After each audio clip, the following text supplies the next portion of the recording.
Here we go, part two. An offer had been made to the Russian government, hopefully that they The will strict warning that respond to and China gives to Joe Biden. But also the extraordinary step of Secretary Blinken actually saying out loud, here is an offer, and we expect Russia to... Please subscribe if you haven't. David Whelan telling us in the last hour and don't forget to watch part one. A deal can be reached to bring his brother Paul home after Secretary of State Antony Blinken revealed that the U.S. made an offer to swap him and Brittany Griner. I guess I was premature. Who was in custody here in the United States. The news comes. They're not playing yet. But that'll give me a chance to say, don't forget to watch part one. You can see a little bit of what I'm talking about on part two. And thank you to all my new subscribers. I'd give you a shout out if I could, but I don't know who you are. Of what Russian officials were actually saying to her. Russian officials arrested Griner back in February for carrying cannabis oil. But don't let that stop you from getting more subscribers to come in. So if you play with fire, there you go. You will get burned. That is what China says its leader warned President Biden during the high-stakes phone call earlier today. The call, of course, coming as Beijing has been threatening military action over House Speaker Nancy Pelosi's planned visit to Taiwan. Congressman Michael Waltz says the president should not let China dictate a single thing. He'll join us in a moment. First to Jackie Heinrich, though. She's live on the North Lawn of the White House. So, Jackie, no mention of Speaker Pelosi or tariffs in these readouts. Yeah, not a lot of details, Sandra, in the White House readout or really in the Chinese readout of this call. We're awaiting, hopefully, some more information on what was discussed coming out of the White House briefing. But it was the longest call between the two leaders since Biden took office, clocking in at 2 hours and 17 minutes. We just did get a photo from the White House showing it happening. It happened against this backdrop of Speaker Pelosi's planned visit to Taiwan, which has prompted concern from the U.S. military. They've readied fighter jets, ships, surveillance assets, and other military systems for overlapping rings of protection in the air and on the ground if Pelosi chooses to go. China's repeatedly warned Pelosi against this trip, saying if she challenges China's red line on Taiwan, it would be met with, quote, resolute countermeasures.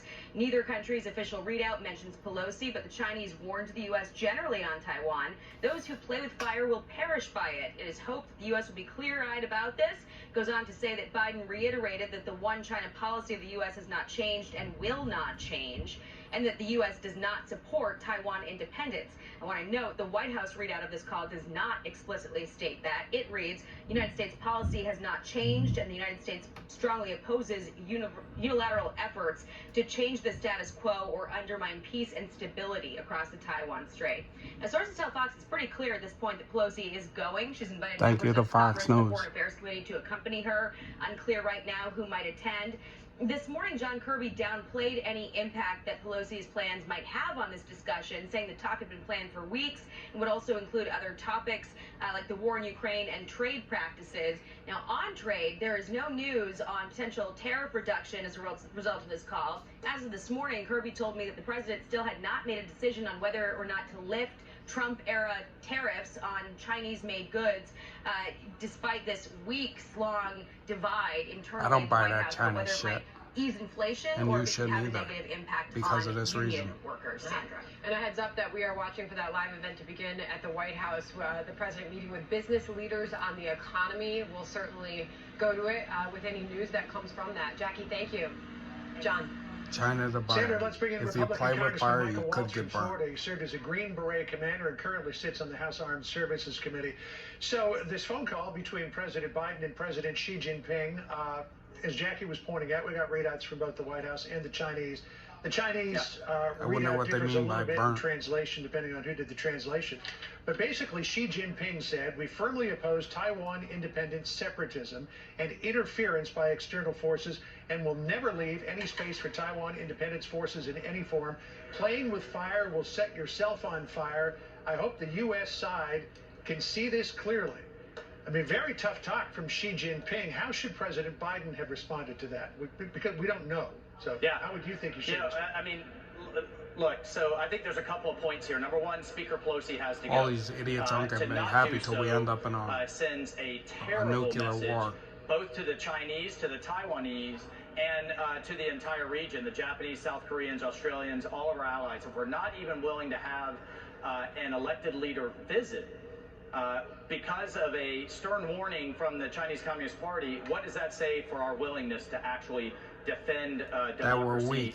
in Taiwan. And number two, I think The we need Chinese to are seriously walking all rethink over the One Biden. China policy, which has been rooted in what's called strategic ambiguity, where we leave it up in the air. It's like a whether we'll wounded defend animal. Taiwan, They know or he's not. wounded. With They're going to keep Chairman attacking. Xi telling his country to prepare for war, saying he's going to take Taiwan one way or another, even militarily. We have to move to a deterrence posture. You know, my question for President Biden is, when do we stop worrying about Xi and Putin and others' feelings and make them start worrying about ours and our capability and put deterrence Why firmly should in we? place? He's getting paid. Well, we've got the USS Ronald Reagan aircraft carrier group headed to the South China God Sea. bless, so there's Patriots. some move toward. Thanks not for watching deterrence, part 2. flexing Don't our forget muscles part there. 1. I want to switch to another And we'll see you topic next that you time. were very God concerned bless. about, Love and you. that's China's